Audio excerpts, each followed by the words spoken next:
তাড়াহুড়ো করে যদি আপনি কোনো কাজ করতে চান হয়তো কাজটা হয়ে যাবে, কিন্তু রেজাল্টটা উন্নত মানের আপনি কখনোই পাবেন না। সঠিক ডেট আমার মনে নেই বস্তাটা কবে রেখেছিলাম। গতকালকে ছাদের বিভিন্ন জায়গা পরিষ্কার করতে গিয়ে একটা কার্টুনের মধ্যে এটা পেয়েছি এবং এই তথ্যটা শেয়ার করবার জন্যই আজকের এই ভিডিও। স্বাগত জানাচ্ছি মাই রূপ মাই গার্ডেন ইউটিউব চ্যানেলে। আমি আপনাদের সাথে সঞ্জয়। ছোট ছোট কিছু বিষয় যেটা আমি চ্যানেলে তুলে ধরি আর যেটা বাগানে করবার পক্ষে যথেষ্ট উপযোগী। যে বস্তাটা আমি দেখিয়েছি এখানে কিচেন কম্পোস্ট নয়, লিফ কম্পোস্ট করবার জন্য, মানে ছাদের উপরেই বিভিন্ন পাতা আমার পড়ে, কারণ ছাদের চারপাশে অনেক গাছগাছালি আছে, সেগুলি জমা করে রেখে দিয়েছিলাম। একদম ভুলে গেছি এর মধ্যে কী আছে। তো গতকালকে যখন আমি ছাদটা পরিষ্কার করছি, একটা কার্টুন মানে অকেজো হয়ে পড়ে আছে, ভাবলাম সেটাকে কেটে গাছ লাগানো যায় কি না।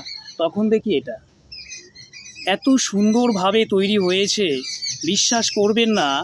আমরা যখন মানে তৈরি করি শুধু বারবার খুলে দেখি তৈরি হয়েছে কি না, জল দেই। এখানে কিন্তু আমি কিছুই দেইনি, না দিয়েছি জল, না দিয়েছি মাটি, শুধুমাত্র বস্তার মধ্যে ঢিপি করে রেখে দিয়েছিলাম। আর আজকের দিনে আমি খুলে দেখাবো, এটা হলো অরিজিনাল একটা কম্পোস্ট। দেখে মনে হচ্ছে কয়লার টুকরো। চলুন এবার এটাকে ঢেলে নিই। দেখে কিন্তু মন ভরে যাচ্ছে, দেখুন না, ভাবা যায় মানে এর মধ্যে কম্পোস্ট হওয়ার আর কিছু বাকি নেই। দেখুন, আমার বাগানের জন্য যথেষ্ট যেগুলো কম্পোস্ট হয়নি কিছু, এই দেখুন এগুলো ছিল, এগুলো ফেলে দিতে হবে। তো এইভাবে যদি আমরা তৈরি করি, বাগানের কোনো চিন্তা করতে হবে না। দেখুন না, এই প্লাস্টিক এগুলো ছিল। তো আমি কিন্তু এইভাবে মানে কম্পোস্ট তৈরি হবে সেই আশায় ঠিক রাখিনি, মানে পাতাগুলি ছিল, পাতাগুলি জমা করে বস্তার মধ্যে ঢুকিয়ে রেখে দিই। তারপরে বেমালুম ভুলে গেছি এইখানে যে কিছু একটা রেখেছিলাম। তো ভুলে যাওয়াটা আমার কাছে কিন্তু অত্যন্ত মানে গুরুত্বপূর্ণ বলা যায়। দেখুন, এর থেকে ভালো আর কি তৈরি হবে দেখুন তো। তো মোটামুটি এর যা বয়স হয়েছে, 1.5 বছর তো হয়েই গেছে, 1.5 বছর কম করে হয়েছে। দেখুন, এটা গাছে দেওয়ার পর গাছ এখান থেকে মানে একটা মানে নাইট্রোজেনযুক্ত সার যাকে বলে, গাছের বৃদ্ধির জন্য অত্যন্ত সহায়ক। চ্যানেলে যখন আমি লিফ কম্পোস্ট তৈরি নিয়ে ভিডিও আপলোড করি, আপনাদের একটা কথা বারবার বলি যে পাতা জমা করে রাখার পরে আপনি ভুলে যান যে আপনি এখানে কিছু রেখেছেন।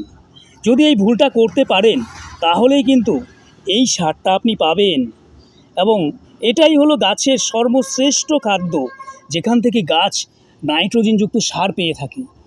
তো এবার এই সারটাকে আমাদের কি করতে হবে, এভাবে কিন্তু ব্যবহার করা যাবে না। এটা যদি এভাবে গাছগুলোতে দিয়ে দিই, গাছ কিন্তু রোগাক্রান্ত হতে পারে।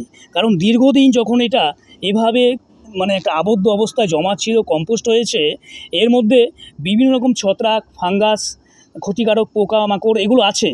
তো এদেরকে সরানোর জন্য যে কাজটা করতে হবে, একদিন, বেশি নয় একদিন, হালকা রৌদ্রের মধ্যে এভাবে মিলিয়ে দেবেন, শুকিয়ে যাবে। তারপরে আরও যদি ভালো করতে চান, এখানে কিছু ছাই মিশিয়ে নিতে পারেন, কারণ ছাইটা কিন্তু একদিকে যেমন ফাঙ্গাস মুক্ত করে, অপরদিকে বিভিন্ন ক্ষতিকারক পোকামাকড়কে এখান থেকে সরিয়ে দেয়। তারপরে আপনি আপনার বাগানের প্রত্যেকটা গাছে ব্যবহার করতে পারবেন। তবে যেসব গাছে ফুল আসবার সময় হয়ে গেছে, সেখানে কিন্তু এই লিফ কম্পোস্টটা মানে নাইট্রোজেনযুক্ত সারটা কখনোই ব্যবহার করবেন না। আমরা বলে থাকি 6 মাস, 7 মাস বা 8 মাসের মধ্যে লিফ কম্পোস্ট তৈরি হয়ে যায়, হয়, কিন্তু পুরোপুরি কম্পোস্ট হয় না। যদি আমরা একটু বেশি সময় এঁকে দিই, তাহলেই কিন্তু এই সারটা আমরা পাবো। এটাকে যদি আপনি আরও উন্নত করতে চান, বাড়িতে গোবর যদি থাকে, শুকনো গোবরটাও সঙ্গে মিশিয়ে নিতে পারেন। শুধুমাত্র এই তথ্যটাই শেয়ার করবার ছিল। লিফ কম্পোস্ট তৈরি করুন, শুধুমাত্র মনে করুন যে আমাকে কম্পোস্ট তৈরি করতে হবে, পাতা জোগাড় করুন, একটা বস্তায় রাখুন, তারপরে ভুলতে হবে। যদি না ভুলেন তাহলে কিন্তু এটা পাবেন না। আর একটু পরে খুলে দেখলাম, 1 মাস হলো, 2 মাস হলো, জল দিলাম, মাটি দিলাম, তৈরি হবে, কিন্তু এই সারটা কিন্তু তৈরি হবে না। তাই চেষ্টা করুন বিনা পরিশ্রমে। এখানে কোনো রকম পরিশ্রম নেই, এই যে একবার রেখে দিয়েছিলাম সেটাই শুধুমাত্র পরিশ্রম। আর আজকে এটাকে বের করে একটু শুকিয়ে নেব, বাস গাছের গুঁড়োতে ব্যবহার করব। প্রত্যেকে ভালো থাকবেন, সুস্থ থাকবেন, সবাইকে নমস্কার।